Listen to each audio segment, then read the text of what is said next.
205 दिनों का ये जो अभियान रहा, उसमें पहले 78 जो दिन रहे उसमें रोजाना औसतन 150 FIR दर्ज हुए और ये जो गिनती थी ये घटती कम होती चली गई। अब इस वक्त जो अनुपात चल रहा है वो लगभग 60-65 केस प्रतिदिन FIR रजिस्टर हो रहे हैं। अगर आप अपने युद्ध को नंबर ऑफ केसेस के मापदंड पर तोलते हैं तो मुझे लगता है कि बात ठीक नहीं है। मुझे तो लगता है ये तो शॉर्ट टर्म मेजर है। See, legal action, coercive action can never give you long term solution. मैंने इन्फोर्समेंट करा है, हमने इन्फोर्समेंट देखा है, पूरी दुनिया में आप देखो। ये सरकार को ये भी आंकड़ा लेके आना चाहिए कितने एडिक्ट्स हैं जिनको हमने अरेस्ट किया है for the abuse of the drugs, narcotic drugs. Section 27 में लिया होगा या small quantity of narcotic drugs, psychotropic substances की पोजीशन के लिए लिया होगा। आज पंजाब का युवा कहाँ खड़ा है? जेल में ले जाने में हमें ज़्यादा रुचि होनी चाहिए या उनको रिफॉर्म करने में हमें ज़्यादा रुचि होनी चाहिए। And when there is an express provision under NDPS act, तो क्रिमिनल्स की फौज नहीं हमने तैयार करनी है पंजाब के अंदर, हमने पंजाब के युवा को बचाना है। What are we doing? This is a welfare state, this is not a police state. हमारा पैमाना ये है कि नशे के तस्करों का कमर तोड़नी है, उन्होंने कहना पंजाबी च लक भनना है, उन्हें रीढ़ की हड्डी तोड़ देनी है ताकि वो सप्लाई चेन्स को डिसरप्ट करना है और वो हम कर रहे हैं। नहीं तुसी ठीक है, तुसी उन्होंने लक तोड़ दिओ, ठीक है जी, पर तुसी जिहड़ा मेंटल हेल्थ का पेशेंट है उन्होंने ना तोड़ो, उन्होंने तो रिफॉर्म करो ना, उन्होंने तो ठीक करो ना। किसका जॉब है ये पुलिस का जॉब नहीं, मैं कह रहा ये सरकार का जॉब है। हिमाचल में भी यही खेल हो रहा है, सिमिलर पैटर्न है। जी हाँ, नंबर ऑफ केसेस करी जाओ और खूब उसका प्रचार प्रसार कीजिए। इतने ज़्यादा लोग जो ड्रग यूजर्स हैं वो जेल में होंगे, वो अपना विथड्रॉल, वो जो पीड़ा है उनको, वो कैसे नेगोशिएट कर रहे हैं? What is the arrangement there? नहीं, पर हमारे यहाँ जेलों में भी नशा मिल जाता है। नहीं, फिर तो गलत है। फिर कौन सा युद्ध है? यही हो रहा है ना। फिर वेयर इज द युद्ध? वो है पंजाब में नशे के तस्करों की जो संपत्तियां हैं या जो उन्होंने ऐसी जायदादें बनाई जो कि अनधिकृत ढंग से या ड्रग मनी से बनी थी, उस पर बुलडोजर चले। Whether this entire exercise of bulldozing those structures was done under the Chapter 5A of the NDPS Act or not, they should issue a public statement. इसको forfeit करके जो पैसा सरकार को आएगा वो पैसा नेशनल ड्रग कंट्रोल फंड में जमा होगा। Now section 7A of the NDPS act, it provides for the establishment of the national drug fund. Auction होने के बाद, फोरफिट होने के बाद ये पैसा जाना था भारत सरकार के नेशनल ड्रग फंड में, तो आपने बुलडोज करके उसको तो ध्वस्त कर दिया, आपने खत्म कर दिया। तो एक तरफ से तो आपने तो ये बेसिकली NDPS एक्ट की अवहेलना कर दी है। you have destroyed the evidence which would have otherwise taken your investigation to a different direction. It might have, भले ही वो encroached property है, स्ट्रक्चर तो था ना उस पे, 2 करोड़ का 10 करोड़ का स्ट्रक्चर था, डिस्ट्रॉय क्यों किया? वो इंक्रोचमेंट थी, उसको तोड़ नहीं था। पर स्ट्रक्चर की तो वैल्यू है ना। तो स्ट्रक्चर का करोगे क्या जब वो है इलीगल? सरकार उसको एडमिनिस्टर करे, कुछ भी करे, सरकार उसमें अपना कुछ भी चला सकती है। आप डी एडिक्शन सेंटर खोलो, आप रिफॉर्म हाउसेज, रिफॉर्म सेंटर्स खोलो, आप क्या नहीं कर सकते हैं? आप इसी ड्रग को के सॉल्यूशन को ढूंढने में कहीं ना कहीं इसका उपयोग करो, क्यों नहीं कर सकते? ਤੁਹਾਡੇ ਕੋਲ ਇੱਥੇ डी एडिक्शन सेंटर है नहीं और ਤੁਸੀਂ ਇੱਧਰ ਕਹਿੰਦੇ ਹੋ ਤੁਹਾਡੇ ਕੋਲ ਪੈਸੇ ਹੈ ਨਹੀਂ, ਤੁਹਾਡੇ ਕੋਲ ਬਿਲਡਿੰਗਸ ਹੈ ਨਹੀਂ, ਤੁਹਾਡੇ ਕੋਲ ਇਨਫਰਾਸਟ੍ਰਕਚਰ ਹੈ ਨਹੀਂ। ਇਨਫਰਾਸਟ੍ਰਕਚਰ ਉਹਨਾਂ ਨੇ ਬਣਾ ਕੇ ਦਿੱਤਾ ਤੁਹਾਨੂੰ, ਤੁਸੀਂ ਉਹਨੂੰ ਡਿਸਟਰੋਏ ਕਰੀ ਜਾ ਰਹੇ ਹੋ ਔਰ ਤੁਸੀਂ ਆਪਣੀ ਵਾਈ ਲੁੱਟੀ ਜਾ ਰਹੇ ਹੋ ਯਾਰ। ਨਮਸਕਾਰ, ਸਤਿ ਸ਼੍ਰੀ ਅਕਾਲ। ਅੱਜ ਦੀ ਇਸ ਗੱਲਬਾਤ ਦੇ ਵਿੱਚ ਆਪਾਂ ਗੱਲ ਕਰਾਂਗੇ ਪੰਜਾਬ ਵਿੱਚ ਬੀਤੇ 6 ਤੋਂ ਵੱਧ ਮਹੀਨਿਆਂ ਤੋਂ ਜਾਰੀ युद्ध नशा विरुद्धी, युद्ध नशों के विरुद्ध पंजाब की इस मुहिम पर हम बातचीत करेंगे आज श्री ओम प्रकाश शर्मा जी से, जो कि नारकोटिक्स कंट्रोल ब्यूरो के रिटायर्ड अधिकारी हैं, एक समाज सेवी हैं और नशे के खिलाफ, स्मगलिंग, ट्रैफिकिंग के खिलाफ एक बहुत बड़े स्तर पर इन्होंने बतौर एनसीबी के एक अधिकारी रहते हुए उत्तर भारत के कई राज्यों समेत पंजाब काम भी किया। और आज इस इंटरव्यू को हिंदी में करने का कारण यही है कि हम चाहते हैं कि ये जो मैसेज है इस इंटरव्यू के जरिए ये सिर्फ पंजाब तक सीमित ना रहकर पड़ोसी राज्यों हरियाणा, हिमाचल, जो नशे की हेरोइन जैसे खतरनाक नारकोटिक्स ड्रग्स की चपेट में आ चुके हैं, वहां की सरकारों, वहां के प्रशासन, वहां के युवाओं तक भी पहुंच सके। सो एक बार फिर मेरे साथ ओम प्रकाश शर्मा जी हैं, स्वागत कर लेते हैं। शर्मा जी, बहुत बहुत स्वागत है। बहुत बहुत धन्यवाद रितेश जी, एक बार फिर से मुझे ये अपॉर्चुनिटी देने के लिए। जो दर्शक हमारी उस इंटरव्यू को मिस कर चुके हैं जो हमने फरवरी 2025 में, यानी कि आज से तकरीबन 7 महीने पहले की थी, उस वक्त जब पंजाब में युद्ध नशों के विरुद्ध इस मुहिम की शुरुआत भी नहीं हुई थी। इनफैक्ट कुछ हफ्ते बाद ही इस मुहिम की शुरुआत रही। उस पुरानी इंटरव्यू को प्रेफर बैक कर सकते हैं। लेकिन क्योंकि अब पंजाब में 205 दिन हो चुके हैं युद्ध नशों के विरुद्ध इस मुहिम को चलते हुए, एक विश्लेषण का भी समय है। हालांकि जिस वक्त हमने अपनी पहली इंटरव्यू की थी उस वक्त हमें अंदाजा नहीं था कि ऐसी कोई मुहिम सरकार की तरफ से शुरू की जाने वाली है।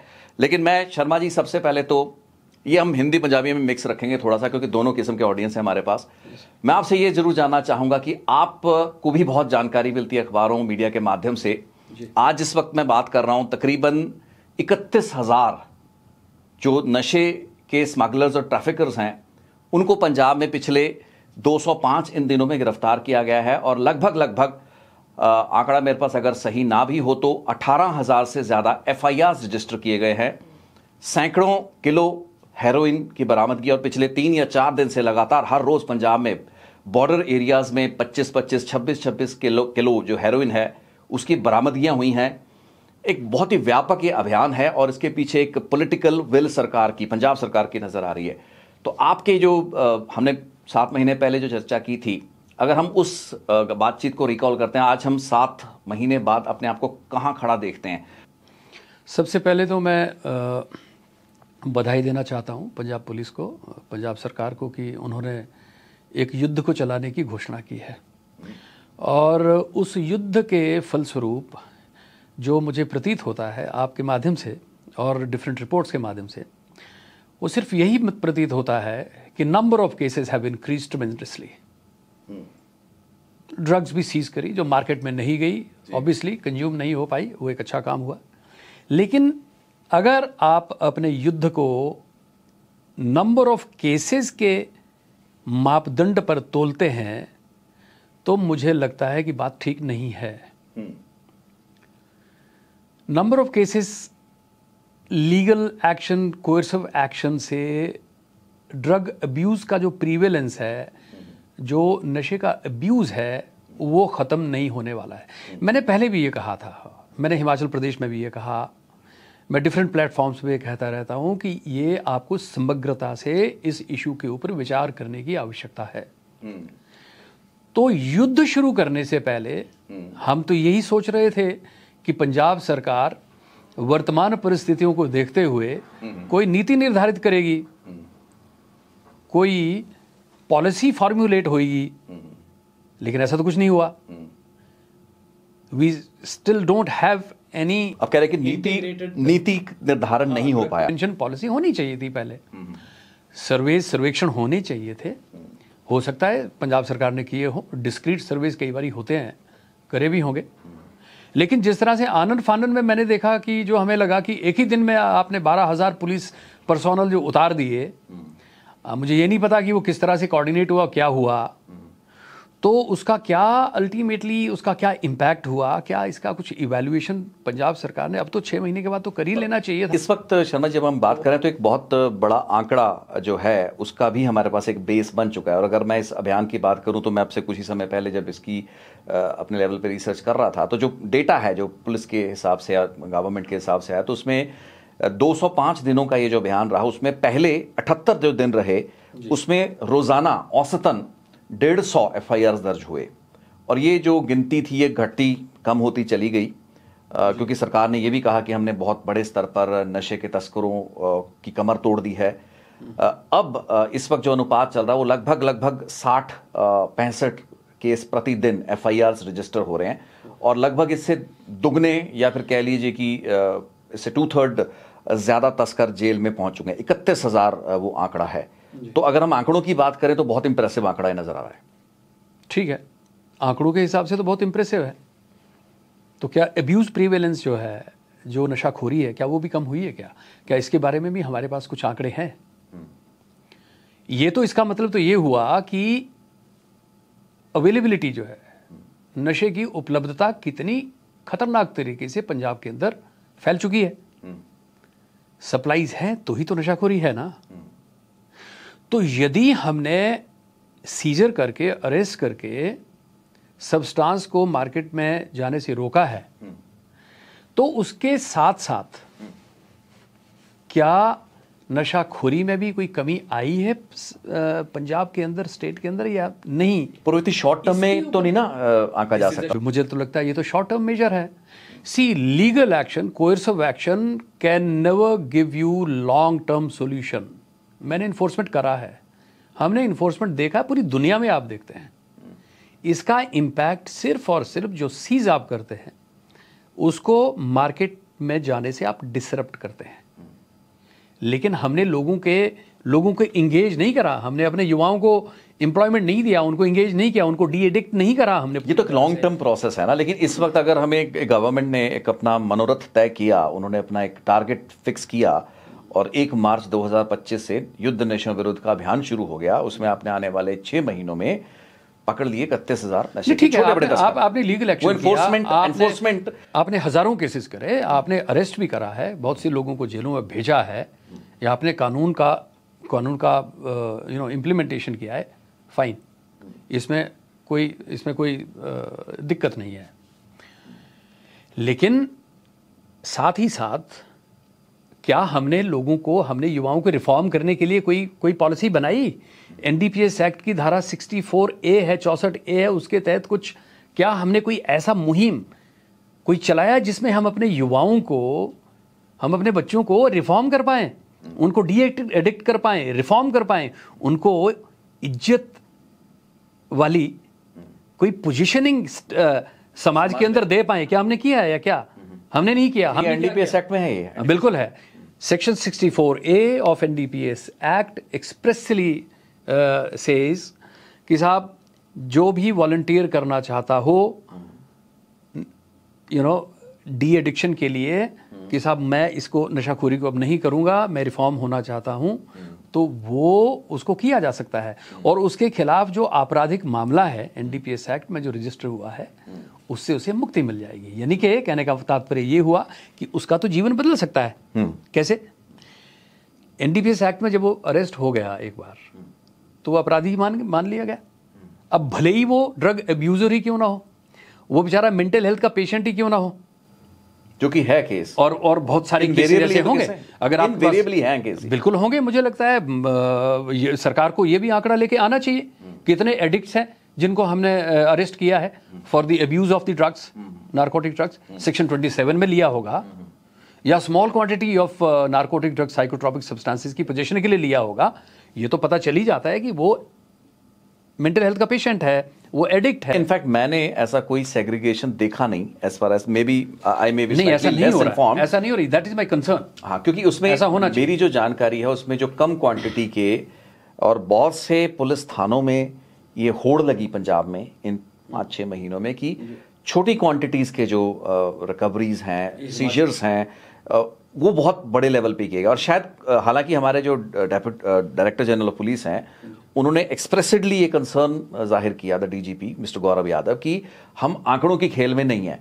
लेकिन हर दूसरे दिन एक प्रेस नोट आता है और उसमें आंकड़ों के अलावा और कुछ ज़्यादा डिटेल नहीं होती है। सो आंकड़ों का खेल तो है, चाहे डीजीपी साहब या हमारे चीफ मिनिस्टर माने या ना माने, लेकिन उस आंकड़ों की होड़ में कहीं ना कहीं जो लेसर क्वांटिटी ऑफ सीजर्स हैं उसमें हो सकता है 2, 4, 5, 7, 10 ग्राम, लेकिन आपका एक पर्चा दर्ज हुआ। और शर्मा जी, मैं आपको ये भी बताना चाहूँगा, मैं सारे दर्शकों को भी दसना चाहूँगा कि पंजाब के राज्यपाल का एक निर्देश आया और गृह मंत्रालय की तरफ से एक नोटिफिकेशन कर जो अब अगर 18,000 FIRs दर्ज होगी तो उन सभी मुकदमों को कोर्ट में चलना है। तो अब एक नोटिफिकेशन करके जो head constable rank, substantial head constable rank of a police officer है, उसको अधिकृत किया गया है कि एनडीपीएस एक्ट की अलग अलग जो धाराएं हैं उनको वो लागू कर पाएगा, जो कि पंजाब में पहले शायद एक असिस्टेंट सब इंस्पेक्टर लेवल के रैंक से निचला अधिकारी नहीं कर सकता था। सो अब हेड कांस्टेबल सब्सटेंशियल एम्पावर्ड किए गए हैं। ये अगस्त 2025 में हुआ पंजाब में। तो ये आज तक हेड कांस्टेबल ने कोई केस नहीं करा, इसका मतलब पंजाब में? As far as I understand, otherwise इसकी नोटिफिकेशन और ऑर्डर क्यों निकाला जाता? और इसका मतलब है कि हमें अब ये महसूस हुआ है कि 18,000 मुकदमे को कोर्ट्स में आगे बढ़ाने के लिए आपको एडिशनल हैंड्स चाहिए, और अब तक वो नहीं हो पा रहा था। हेड कांस्टेबल नहीं डील कर पा रहे थे, या खुद उन मुकदमों को नहीं उस तरीके से इन्वेस्टिगेट कर पा रहे थे जैसे कि केएसआई करता था। तो ये तो एडमिनिस्ट्रेटिव डिपार्टमेंट जो है फॉर एनडीपीएस एक्ट पंजाब सरकार के अंदर, ये तो इनको पहले सोचना चाहिए था। लेकिन मुझे लगता है क्योंकि ये we are going by the number games, इसीलिए ये सब करना पड़ा। बट इफ यू सी, अगर आप क्वालिटी ऑफ इन्वेस्टिगेशन कह लो, या आप अगर बड़े आदमी को ला रहे हो इसमें, तो फिर आपको ज़्यादा नंबर ऑफ इन्वेस्टिगेटिंग ऑफिसर की ज़रूरत नहीं है। क्वालिटी ऑफ इन्वेस्टिगेशन का मतलब, मेरा ये कहने का मतलब है कि आप जो बिग प्लेयर्स हैं, आप उनको लेने में सक्षम हुए, या आप बिग फिश, हाँ बिग फिश को आप लाने में सक्षम हुए हैं, या आपका उद्देश्य जो ड्रग एब्यूजर है उसको ज़्यादातर लाने का है? नहीं है तो वो तो है कि बड़ी फिश तो सरकार को निर्धारित करना पड़ेगा। अब यही उसका भी आंकड़ा देते हैं कि 100-150 हमने बिग फिश भी अंदर की है, अगर मैं गलत नहीं हूं। अच्छी बात है, स्वागत है उस चीज़ का, स्वागत है। लेकिन एट द सेम टाइम आपको समाज के अंदर परिवर्तन जो हो रहे हैं, युवा कहाँ खड़ा है आज पंजाब का युवा कहाँ खड़ा है? जेल में ले जाने में हमें ज़्यादा रुचि होनी चाहिए, या उनको रिफॉर्म करने में हमें ज़्यादा रुचि होनी चाहिए? And when there is an express provision under NDPS act, तो यहाँ की जो सिविल सोसाइटी, जो एनजीओ सेक्टर है, उनको भी इसमें मुझे लगता है आगे आना चाहिए। क्या करना चाहिए, मतलब कि क्या हमको प्रेरित करना चाहिए लोगों को रिफॉर्म होने के लिए, और उसके परस्पर उसके बराबर पंजाब सरकार को सरकारी तौर पे नशा मुक्ति केंद्र और रिहेबिलिटेशन सेंटर्स बनाने चाहिए, एस्टैब्लिश करने चाहिए, लगे हुए हैं, इन्वेस्टमेंट करना चाहिए। उसको भी कर रहे हैं, लेकिन वो उस लेवल पे नहीं हो पाएगा जिस लेवल पे the scale of the problem. नहीं तो फिर आपका जो, वही मैं कहता हूं कि आपका जो नशा विरुद्ध युद्ध है वो सिर्फ लोगों को पकड़ने तक का है। फिर उसमें चाहे युवा आ रहा है, चाहे उसमें एक जो नशाखोरी करने वाला कह लीजिए, या ट्रैफिकर है, जो नहीं ट्रैफिकर नहीं, ड्रग यूजर है, फिर चाहे वो आ रहा है चाहे फिर कोई और आ रहा है, ठीक है। लेकिन उसके परस्पर आपका फोकस उनको रिहेबिलिटेट करने में नहीं है। मेरा ये मानना है, जब आपके पास 60%, 50% ड्रग अब्यूजर अगर कानून के दायरे में आ चुका है और अरेस्ट हो गया, उसको जेल में डाल दिया गया है, उसको रिफॉर्म करना भी हमारी रिस्पॉन्सिबिलिटी है। It is not our responsibility कि सिर्फ उनको आप पकड़िए और उनको जेल में डालें। क्रिमिनल्स की फौज नहीं हमने तैयार करनी है पंजाब के अंदर, हमने पंजाब के युवा को बचाना है। What are we doing? This is a welfare state, this is not a police state. और हम वैसे इसको क्रिटिसिज्म इसलिए नहीं कर सकते, एनडीपीएस एक्ट कहता है इसमें तो जो ड्रग, जिसने अगर सेक्शन 27 में जिसने ड्रग लिया है, इवन उसको भी सजा है। तो पार्लियामेंट को सोचना चाहिए, union parliament must think over it, where are we going towards, हमारी दिशा क्या है, किस दिशा में जा रहे हैं हम इस एक्ट को लेकर के। क्या हमको अपने युवाओं को बचाने के लिए, उनको रिहेबिलिटेट करने के लिए, उनको समाज के अंदर एक प्रतिष्ठा देने के लिए, इज्जत देने के लिए, क्या हमको रिफॉर्मेटरी प्रोसेसेस या मैकेनिज्म एस्टैब्लिश नहीं करने चाहिए? वहां से इनिशिएट होना चाहिए, और राज्य सरकारों को भी ये काम करना चाहिए। शर्मा, ये चीज़ें हम बोर्ड रूम्स में या बड़े बड़े सिनॉप्सिस के रूप में तो अच्छी लगती हैं, आज भी शायद ये बातें अच्छे आइडियल्स की बातें हैं, बट क्या सतही स्तर पर हालात वैसे हैं? आप जब जाते हैं, आप जब अब्यूजर्स को देखते हैं, उनको उसको समझते हैं और अपने समाज के ताने बाने को देखते हो, तो आपके पास क्या इंफ्रास्ट्रक्चर है? अभी आप देखिए ना, अगर हम सिर्फ एनफोर्समेंट पर हमने इतना जोर दे रखा है, तो 6 महीने उस एनफोर्समेंट ड्राइव के, युद्ध नशा विरुद्ध के खत्म होने के बाद हमें ये महसूस हुआ कि अब हमें तो पुलिस ऑफिसर ज्यादा चाहिए, क्योंकि वो फिर मुकदमों को अदालत में पैरवी कौन करेगा, नहीं तो मुकदमे गिर जाएंगे। और पहले भी एक चैलेंज रहा है, तो अभी हमने हेड कांस्टेबल्स को अधिकृत किया। तो अगर एनफोर्समेंट के हिसाब से इतनी कमियां, तो बाकी समाज के अन्य पहलू, जिसमें फैमिली वेलफेयर डिपार्टमेंट, हमने पिछली बार भी बात किया, तो बहुत से डिपार्टमेंट आ जाते हैं उसमें यूथ है, उसमें हेल्थ है, उसमें फैमिली वेलफेयर है, उसमें आपके even sports department, home department जिसमें अंदर पुलिस आती है, अलग अलग डिपार्टमेंट को आपस में कोऑर्डिनेट करके कोई ब्रॉडर स्ट्रैटेजी या नीति बनानी पड़ेगी। उस तरफ तो अभी ध्यान है नहीं, क्योंकि हमें हमारा पैमाना ये है कि नशे के तस्करों का कमर तोड़नी है। उन्होंने कहना पंजाबी च लक भनना है, उन्हें रीढ़ की हड्डी तोड़ देनी है ताकि वो सप्लाई चेन्स को डिसरप्ट करना है, और वो हम कर रहे हैं। ਨਹੀਂ ਤੁਸੀਂ ਠੀਕ ਹੈ, ਤੁਸੀਂ ਉਹਨਾਂ ਦਾ ਲੱਕ ਤੋੜਦੇ ਹੋ, ਠੀਕ ਹੈ ਜੀ, ਪਰ ਤੁਸੀਂ ਜਿਹੜਾ ਮੈਂਟਲ ਹੈਲਥ ਦਾ ਪੇਸ਼ੈਂਟ ਹੈ ਉਹਨੂੰ ਨਾ ਤੋੜੋ, ਉਹਨੂੰ ਤਾਂ ਰਿਫਾਰਮ ਕਰੋ ਨਾ, ਉਹਨੂੰ ਤਾਂ ਠੀਕ ਕਰੋ ਨਾ, ਉਹਨੂੰ ਤਾਂ ਟ੍ਰੀਟमेंट देना ਪੈਣਾ है ना ਤੁਹਾਨੂੰ। बट ਤੁਸੀਂ कह रहे हो कि पुलिस दी किसका जॉब है ये पुलिस का जॉब नहीं है, मैं कह रहा हूँ ये सरकार का जॉब है। सरकार इससे मतलब एनफोर्समेंट, आप कह रहे हो एनफोर्समेंट के साथ साथ उससे एनफोर्समेंट से पहले आप रिहैबिलिटेशन के बारे में सोचें। बिल्कुल सोचें। अगर आप नहीं सोच सकते तो आप जेलें ऐसे लोगों से भर देंगे जो या तो तस्कर हैं या फिर हेटले लेवल के हैं, जैसे मैं कह रहा हूं कि छोटे मोटे अब्यूजर्स भी इस वक्त अंदर है। एक मेरा प्रश्न है सरकार से, 30% 40% मुझे नहीं पता, लेकिन अमूमन इतना, हिमाचल में भी यही खेल हो रहा है, सिमिलर पैटर्न है जी हाँ, नंबर ऑफ केसेस करी जाओ और खूब उसका प्रचार प्रसार कीजिए। इतने ज़्यादा लोग जो ड्रग यूजर्स हैं वो जेल में होंगे, वो अपना विथड्रॉल, वो जो पीड़ा है उनको, वो कैसे नेगोशिएट कर रहे हैं? What is the arrangement there? उसके लिए जेल में भी उनका कोई ह्यूमन राइट्स नहीं है क्या? उनका राइट्स हैं, they have right to life, they have right to live. नहीं, पर हमारे यहाँ जेलों में भी नशा मिल जाता है। नहीं, फिर तो गलत है, फिर कौन सा युद्ध है? यही हो रहा है ना फिर। वेयर इज द युद्ध? वही है ना कि जेलों का सिस्टम कौन सा नहीं वैसा है ना, तो जेलों में एक अलग अपनी दुनिया चल रही है। जेलों की मार्केट जो नशे की तस्करी की है वो एक अलग मंडी है। तो फिर कौन सा युद्ध है? फिर मुझे तो नहीं समझ आता है। ये तो सिर्फ वाई लूटने के लिए कह लो, या एक मैसेज देने के लिए कि यस वी आर सीरियस, हम लोग ये काम कर रहे हैं, है ना। और यही चीज़ है, माननीय मुख्यमंत्री हिमाचल प्रदेश ने भी एक बार स्टेटमेंट दी कि 70% जेलें मैंने भर दी हैं। We should not feel proud of filling up our jails with our युवा वर्ग, जिसको बाहर होना चाहिए, खेतों में होना चाहिए, स्पोर्ट्स के मैदान में होना चाहिए, जिसको फौज में होना चाहिए, पुलिस में होना चाहिए, BSF में होना चाहिए, वो जेलों में सड़ रहा है। नहीं, पर नशेड़ी है या नशा कर रहा है तभी सड़ रहा है ना। कर रहा है तो सर आपको देखना है ना, वो सरकार को देखना है, दोनों तरह से देखना है ना। ये जो NDPS एक्ट है ये तो सब कुछ बताता है, ये कॉम्प्रिहेंसिव एक्ट है, ठीक है। इसके अंदर हर बात लिखी गई है। सेक्शन 64A में even if somebody is arrested, उसको रिफॉर्म करने का मौका दीजिए। आप क्यों नहीं देते हैं? उनको मोटिवेट कीजिए, उनके माता पिता को मोटिवेट कीजिए, ताकि दोबारा वो इस गर्त में न जाए। देश के डेवलपमेंट प्रोसेस में उसका भी योगदान रहे, अच्छा रहेगा, ठीक रहेगा, तो he will be a part of the national main stream और अपना योगदान देगा इस देश के लिए। जेल में जाकर के क्या देगा बताइए? Burden on the, he is a liability. और वो फिर जेल में तो फिर कुछ और ही है ना। हमारे यहाँ जेल सुधारघर है ही नहीं है ना। नहीं है, मुझे सुधारघर का कॉन्सेप्ट वो अलग हो गया ना, वो अलग है, वो अलग है। हमारे इंडिया में वो नहीं है। मुझे लगता है सर हमको अपनी प्रायोरिटीज को अब अमेंड करने की सख्त आवश्यकता है, बहुत जरूरत है।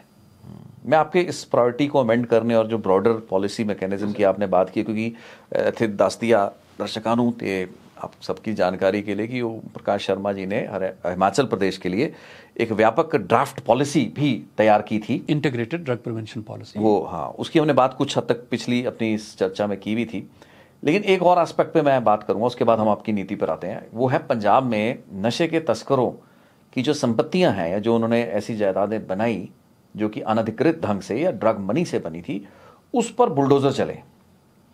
हालांकि वो चले तो एक सिविल एडमिनिस्ट्रेशन की मदद से, लेकिन उसको जो मीडिया में बताया गया वो ये बताया गया कि कोई नशे का तस्कर था, उसने अगर अपनी अनधिकृत संपत्ति अर्जित कर ली तो उसके घर को हमने बुलडोजर से कर दिया।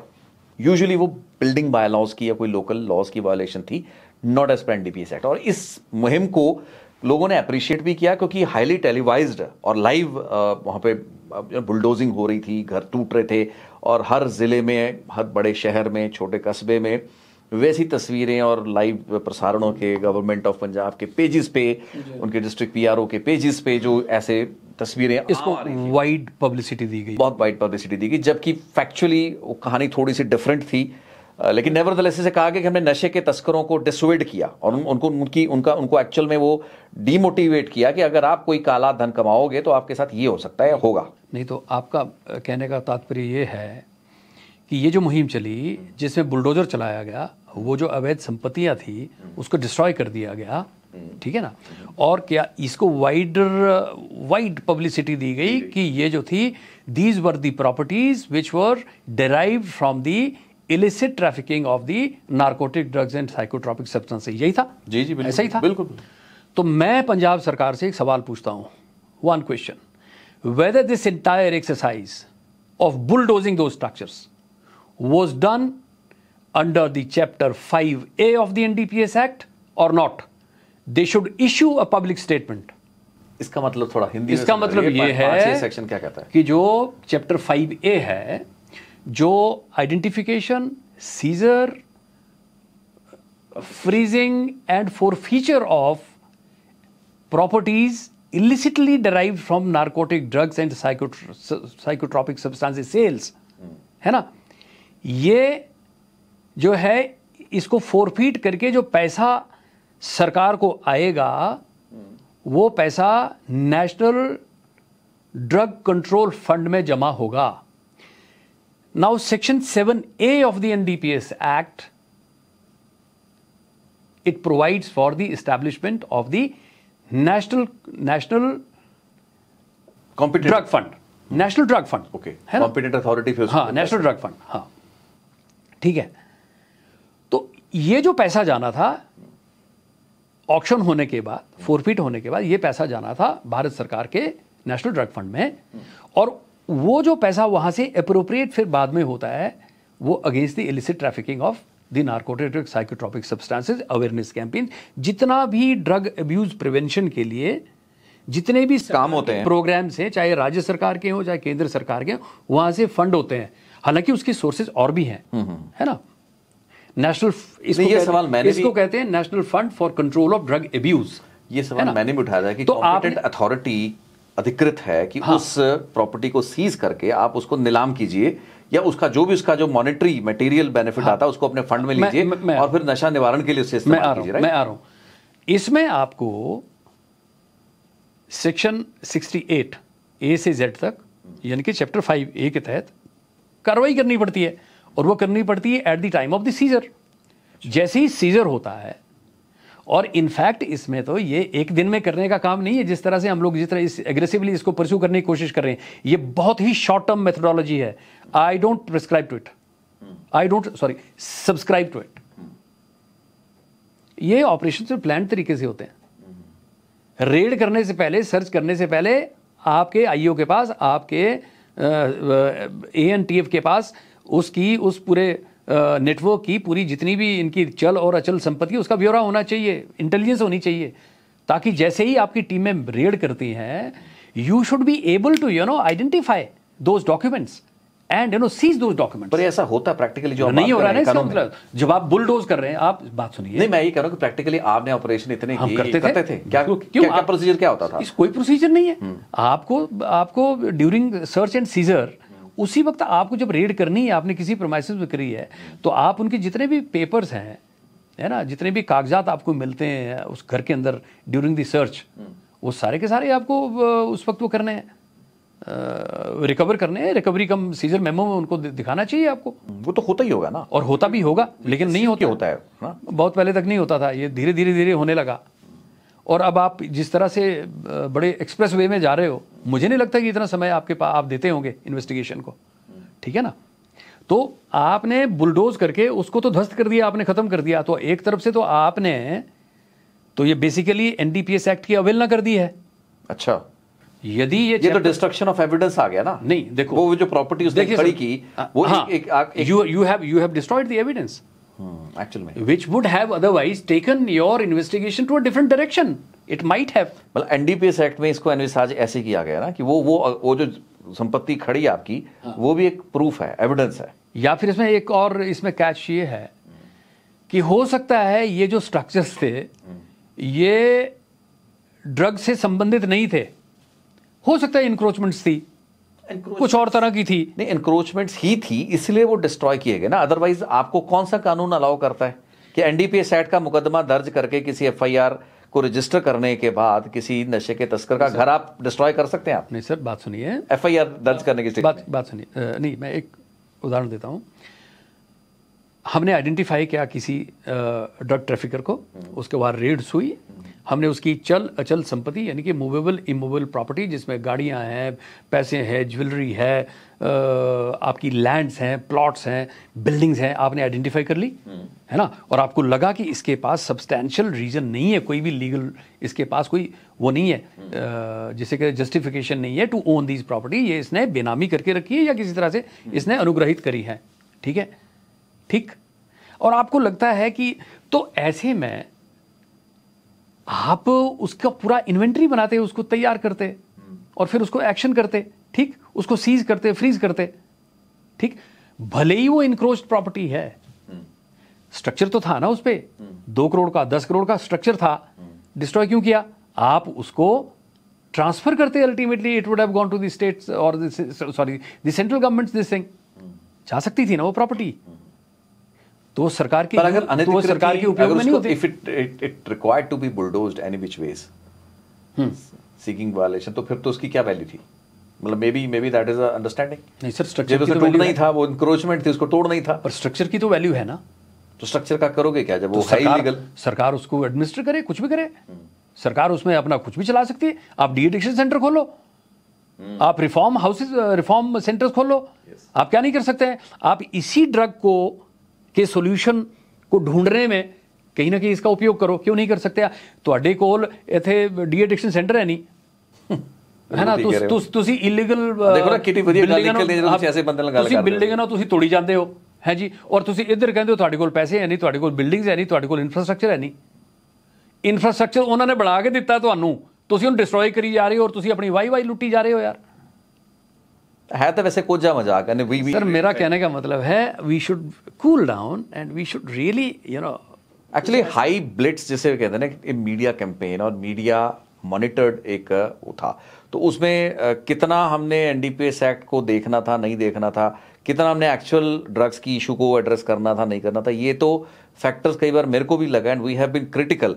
हालांकि हम सरकार की नीयत और उनके इरादे और उनकी डायरेक्शन को कभी भी क्रिटिसाइज नहीं करना चाहेंगे जब भी वो इस तरफ जाते हैं, लेकिन पॉइंट है कि अगर वो आधा अधूरा एक ऐसा जो कि एक वाही बटोरने के लिए की जल्दबाजी में रिजल्ट्स दिखाने के लिए कहीं पहुंचना नहीं है, उसका कोई कंक्लूजन नहीं है, उसका कोई सिट्टा जिन्हों कहना पंजाबी च नहीं है, कोई फायदा नहीं सर, ਉਹਦਾ कोई फायदा नहीं होना है। शॉर्ट टर्म गेन्स है in terms of publicity, in terms of supply reduction, no doubt. In fact, जो no doubt supply reduction, drug supplies नहीं होनी है, उन्नी consumption नहीं होनी है, तो सी might have saved many lives, by doing so, no doubt वो सब कुछ किया है और हम बड़े धन्यवादी हैं पंजाब पुलिस है, पंजाब गवर्नमेंट के।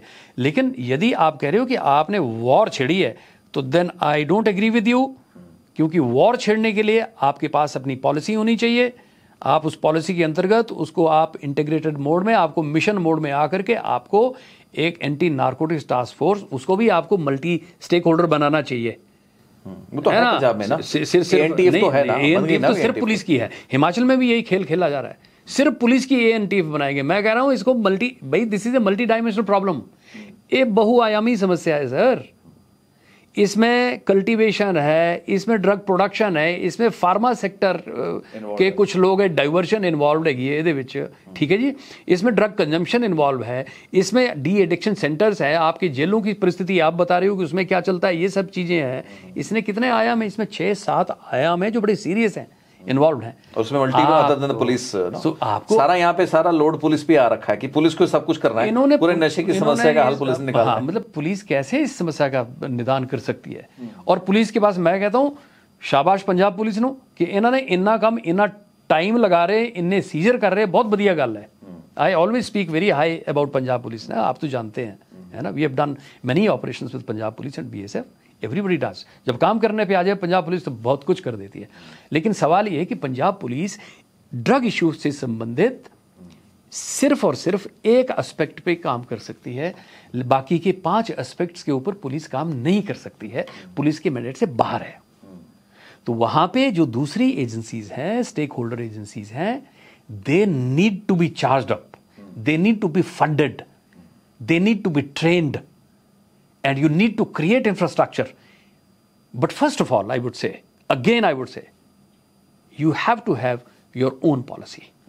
That has to be in accordance with the prevalent, circumstances, the prevalent needs.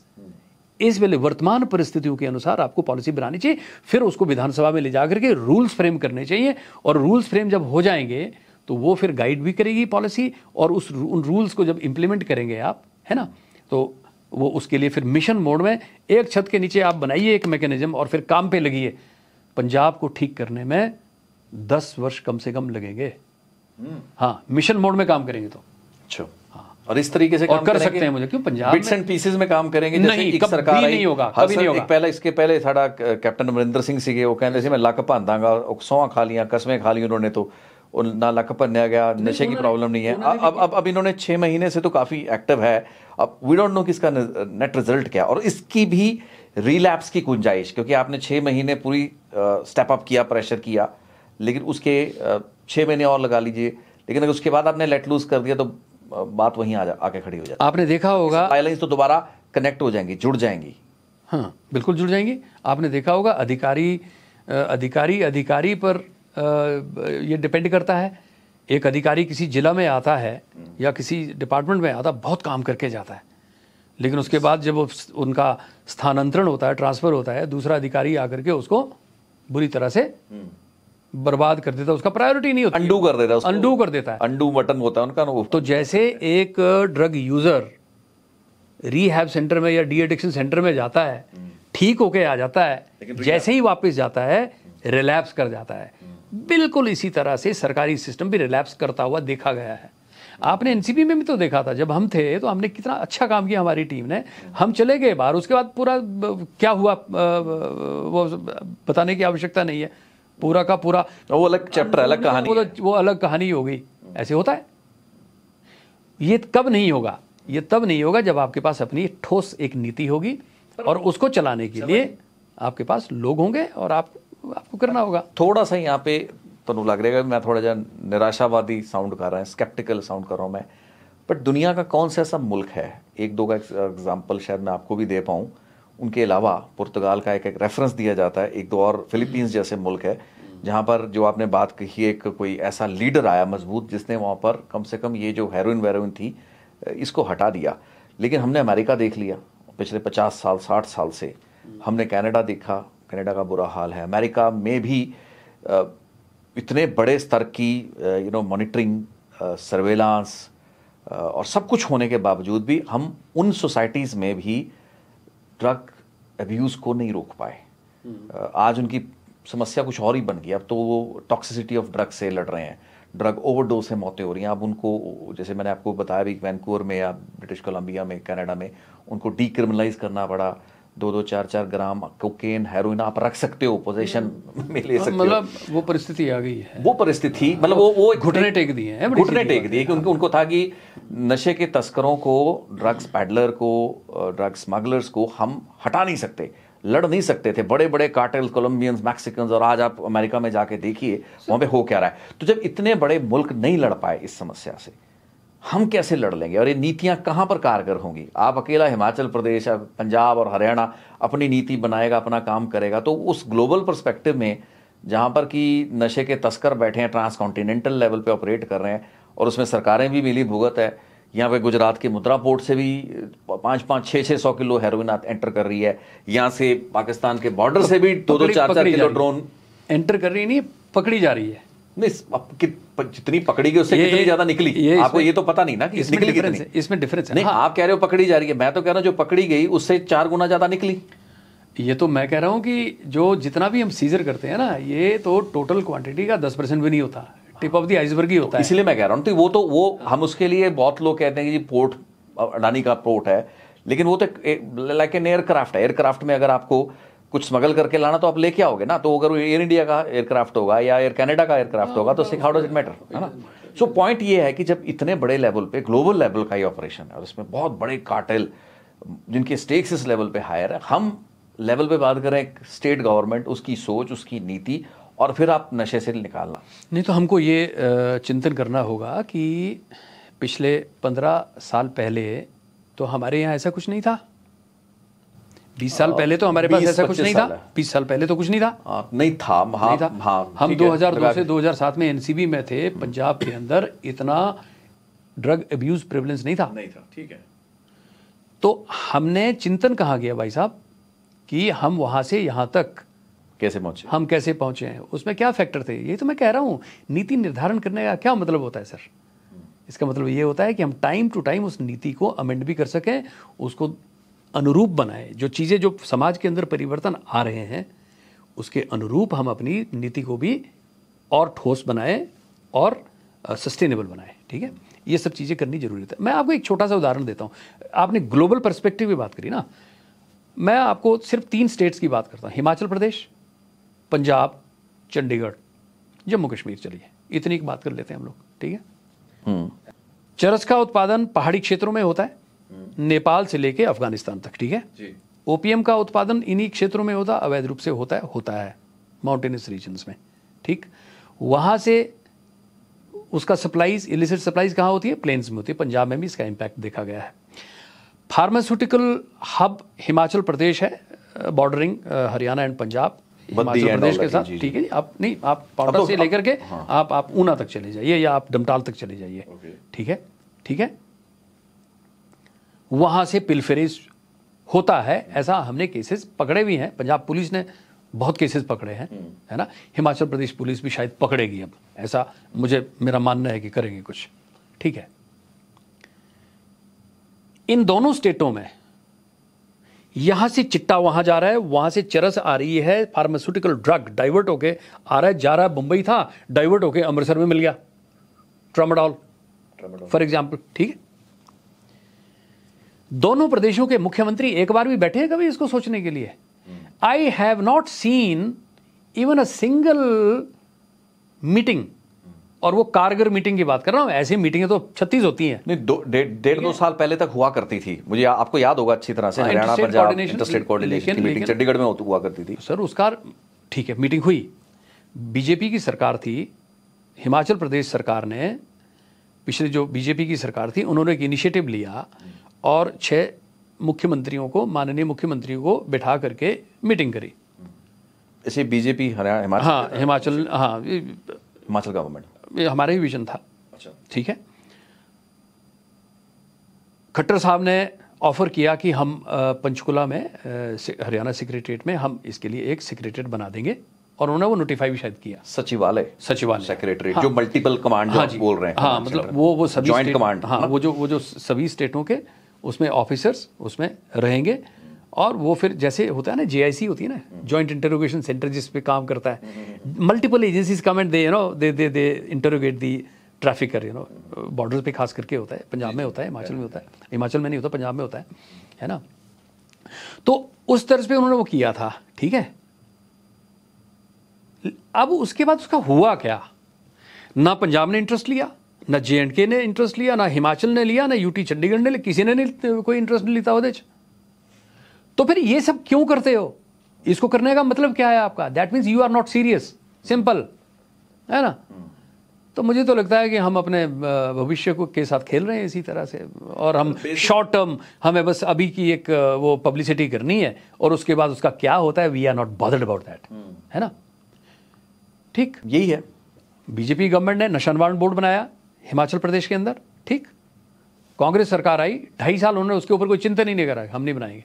बाद में उनको लगे तो बनाना चाहिए, फिर उन्होंने अपने कोई डिस्ट्रिक्ट कांग्रेस कमेटी के किसी प्रेसिडेंट को उसका कन्वीनर कम एडवाइजर बना दिया, और जिसको एनडीपीएस एक्ट के ऊपर पूरा एडवाइस करना है माननीय मुख्यमंत्री जी को, पॉलिटिकल। हाँ जी, तो उन्होंने डिप्टी कन्वीनर भी देता नाल ही, वो इतना स्ट्रांग करता उन्होंने। This is the way we are handling the situations. तो we have to be comprehensive, we have to work on mission mode, और युवाओं के बारे में हमें सोचना पड़ेगा सर। हमें रिफॉर्म प्रोसेस को बहुत स्ट्रांग करना पड़ेगा। इसमें मैं यहाँ पे आपको रोकना चाहूँगा, और मैं ये भी जानना चाहूँगा कि यहाँ पे जो पॉलिटिकल विल है, आपकी इच्छा शक्ति है, और पॉलिटिशियंस जो हैं, जैसे आपने कहा कि 3 या 4 स्टेट्स 5 स्टेट्स मिलती हैं, वो इकट्ठा होती हैं, मीटिंग्स भी हुई, सारा प्लान सामने था, एक पूरा उसका रोड मैप इन फ्रंट पे था, प्रपोजल्स ऑन टेबल पड़े थे, फिर भी अगर ये लोग पीछे हट जाते हैं तो क्या इसके पीछे वो पावरफुल लॉबी है जो एक्चुअल में इस ट्रेड की मेन बेनिफिशियरी है? कह ली कि ट्रेड को संचालित ही वो करते हैं। हो भी सकता है, क्योंकि सरकार को अगर इस रीजनल लेवल पे समस्या का समाधान करने में कोई इंटरेस्ट नहीं है और अपने अपने राज्यों में वो नशे तस्करों के मकान तक तोड़ रहे हैं, लेकिन रीजनल लेवल पे उनकी कोऑपरेशन का कोई वो नहीं है, तो इसका मतलब हम यही लगाएंगे कि वो और उसके पीछे कोई पॉलिसी को कोई या होने वाली या बनने वाली किसी प्रोस्पेक्टिव पॉलिसी को पहले कोई जेओपडाइज कर रहा है, टोरपीडो कर रहा है, उसको बनने ही नहीं दे रहा कि ऐसा कमांड बन जाएगा। जब ऐसा सिस्टम आप बना लेंगे, खाका तैयार कर लेंगे, तो फिर वो बेनिफिट्स का क्या होगा जो आपको इलिसिट ट्रेड से मिलने हैं, और उसके जो पार्टनर्स हैं, पार्टेकर्स हैं, वो तो सब है, उसमें पॉलिटिशियन भी है, उसमें लॉ इन्फोर्समेंट के ऑफिसर्स भी होते हैं जो कि अनधिकृत ढंग से अपने अपने इलाकों में ये काम करवाते हैं। ये सब चीज़ें तो हमने पहले भी देखी हैं और पंजाब में ये चीज़ें होती हैं और भी स्टेट्स में होती हैं, अधिकारी खुद मिलकर ये काम करवाते हैं। किसी भी तरह की पॉसिबिलिटी से इनकार नहीं किया जा सकता है ना। बगल में आपके कुल्लू है, पंजाब से कोई ज़्यादा दूर थोड़े ना, आपके यहाँ चरस के सीजर होते हैं बहुत ज़्यादा। हमने उसको इंटर गवर्नमेंट लेवल पे कभी उठाया? क्यों नहीं पंजाब पुलिस जाकर के रेड कर सकती है वहां पे? बिल्कुल, एनडीपीएस एक्ट तो आपको ऑथराइज करता है, आप जाइए, कोऑर्डिनेट कीजिए और जाकर के यू डिस्ट्रॉय देम। और एक बार माननीय सुप्रीम कोर्ट ने भी ये कहा था, 2013 की एक जजमेंट है शायद। अच्छा, हाँ, क्या? कि ये सारी कल्टीवेशन जो है खत्म करो। हिमाचल प्रदेश को दे शुड, कुछ नहीं हुआ उसके बावजूद, नथिंग हैपेंड। ठीक है ना। अभी हिमाचल में मैं देख रहा था कि कुछ बॉर्डर एरिया से किसी को, चिट्टे के किसी ऐसे पेडलर को या किसी हैंडलर को पकड़ा उन्होंने, है ना, वहाँ जाकर के बड़ी वाई लूटी। ठीक, बढ़िया। मुझे लगता है कि यहाँ से वहाँ भी रेड होनी चाहिए, वहाँ से यहाँ भी रेड्स होनी चाहिए, है ना। और इसकी जो रूट लेवल पे है ना, वहाँ तक जाना चाहिए। कहाँ से 5-5 करोड़ 6-6 करोड़ ट्रामाडोल के कैप्सूल्स और टैबलेट्स निकल रहे हैं, इलीगली निकल रहे हैं। नहीं, मैं आपको एक एग्जांपल बता देता हूं। बिजली का उपयोग हुआ होगा, वहां पे बिल्डिंग बनी होगी, ये वहां पे इक्विपमेंट लगे होंगे, ये सब क्या है? आपको एक रियल टाइम का केस बता देता हूं जो पंजाब में इस वक्त विवाद का बहुत बड़ा विषय रहा, और मेरे इस चैनल से जुड़े लोग जानते हैं। बद्दी में एक नहीं 2 इंडस्ट्रीज पर छापेमारी की गई, वहाँ ट्रामाडोल से रिलेटेड रॉ मटेरियल भी निकला और भी गोलियां वगैरह निकली, और धरपकड़ हुई। और एसटीएफ पंजाब ने बड़ा ऑपरेशन था, इनफैक्ट पिछले कुछ महीनों या शायद सालों का सबसे बड़ा ऑपरेशन था बद्दी में, इतनी बड़ी रिकवरी। और उसके बाद उसी टीम के अधिकारियों पर इल्ज़ाम लग गए कि उन्होंने पैसा खा लिया, उन्हीं लोगों से पैसा खा लिया। अब वो रूट होके आ रहा था सारा का सारा, वो पंजाब की मंडी में उसकी खपत हो रही थी, बद्दी की फैक्ट्री से सामान निकल रहा था और ट्रामाडोल वाली गोलियां निकल रही थी, लेकिन उनकी जो बिलिंग थी वो कोई अलग स्टेट से, कोई उत्तर प्रदेश से थी, कोई कहीं से थी। तो ये मामला खड़ा, और ये मामला भी यहाँ पर पहुंचा हुआ है कि इस मामले में सीबीआई की इंक्वायरी हो गई है, कि हाई कोर्ट को ऑर्डर करना पड़ा, बिकॉज जो कंसर्न ऑफिसर था एसटीएफ का, एक डीएसपी लेवल का अधिकारी, तो मतलब हालात ऐसे आ गए कि आपने, और उस फैक्ट्री के जो मालिक थे उनको आज तक किसी ने हाथ नहीं डाला। हमें बहुत हैरानी की बात थी कि इतनी बड़ी फैक्ट्री में से इतने बड़े सीजर्स हो गए, लेकिन आज तक उस फैक्ट्री, उस इंडस्ट्री, उस फार्मास्यूटिकल कंपनी के मालिक ना तो गिरफ्तार कर पाई पंजाब पुलिस, और बाद में फिर इल्ज़ाम ये लगे कि पंजाब पुलिस के अधिकारी, डीएसपी स्तर के भविंदर महाजन है, उन्हीं पर इल्ज़ाम लगे कि वो कुछ कर रहे थे। बाद में उन्होंने हाई कोर्ट में जाकर अपील की, और हाई कोर्ट ने उनकी अपील पर एक सीबीआई इंक्वायरी करवा दी। सीबीआई कह रही है कि अब हम इस मामले की इन्वेस्टिगेशन खुद टेक ओवर कर सकते हैं। तो इस तरीके का ये मामला है। मतलब जब भी हम नशे की तस्करी से जुड़े मामलों और हाई प्रोफाइल मामलों पर जब जाते हैं, जहां पर इस लेवल की स्टेक्स इन्वॉल्व होती है, तो छोटे मोटे 5-7-10 ग्राम के किसी तस्कर को जेल में उठाकर डालना और उसकी घर ढा देना, तो ये मजाक है। लेकिन जब वहां पड़ा, एक बद्दी में एक बहु करोड़ी घोटाला पड़ा, तो पंजाब पुलिस के हाथ पैर फूल गए। और अब हालत है कि उस केस के बारे में पिछले 5 महीने से किसी ने बात ही नहीं की। मई 2025 का केस है। मुझे लगता है पंजाब स्टेट विजिलेंस डिपार्टमेंट को इसमें संज्ञान लेना चाहिए, पंजाब गवर्नमेंट को संज्ञान लेना चाहिए कि ये सब क्यों नहीं हो रहा है। स्पेशल टीम का गठन करें, एसटीएफ की कोई अपनी टीम बनाए और इसके ऊपर एक्सप्रेसली इसको काम करें, इसको इन्वेस्टिगेट करके इसकी रिपोर्ट्स वगैरह सारी। नहीं, पर अब तो हाई कोर्ट ने सीबीआई को इंक्वायरी दे दी। सीबीआई इंक्वायरी देकर कहा कि हम और मामले की जांच गहराई तक जाना चाहते हैं। सीबीआई इस मामले की जांच करना चाहती है। हाई कोर्ट में अभी ये कहाँ पर किस स्टेज पे है, फैसला कुछ नहीं हुआ अभी, तो इसलिए एसटीएफ भी पीछे हट गई। सीबीआई, लेकिन कहने का मतलब है कि जब आप बड़े, जिसे कहते हैं ना बिग फिश, अब वो जो फैक्ट्री है जिसकी फार्मास्यूटिकल कंपनी चल रही है, जहां से आपने सीजर किया, उस तक तो हाथ आज तक किसी ने डाला ही नहीं है। नहीं तो सबसे पहले तो एक्शन तो वही होना चाहिए था ना। पंजाब पुलिस ने पाउंटा साहिब में भी एक ऐसा केस करा था। I was the convener and advisor of Himachal Pradesh national environment board during those days. Paonta Sahib की बात है, एक ड्रग इंस्पेक्टर को भी साथ लेके आई थी पंजाब पुलिस की टीम। उन्होंने रेड किया, उन्होंने उससे फैक्ट्री के मालिक को उसे अरेस्ट करा, अरेस्ट करके उसको ले आए। तो सबसे पहला काम तो ये होता है कि जिसके प्रेमाइसिस में ये काम हुआ उसको पकड़ो, उसको पहले इन्वेस्टिगेशन के लिए उसे ज्वाइन करवाना होता है। मतलब उसे पकड़ो या उसे इन्वेस्टिगेशन के लिए ज्वाइन कराओ, है ना, इन्वेस्टिगेट करो। If found guilty, if found involved, arrest करो। नहीं, उस केस में इतने लोग गिरफ्तार हो गए, पुलिस वाले तक भगौड़े हो गए, कह लीजिए भगौड़े तो नहीं लगे, फरार हो गए। उसको फिर एंटिसिपेटरी बेल लेनी पड़ी भूपेंद्र महाजन को, फिर वो हाई कोर्ट गया, हाई कोर्ट ने उसको रिलीफ दे दिया, सीबीआई इंक्वायरी होगी, मतलब पूरा ड्रामा हो गया। लेकिन वो फैक्ट्री के मालिक फार्मास्यूटिकल कंपनी पर हाथ नहीं डला।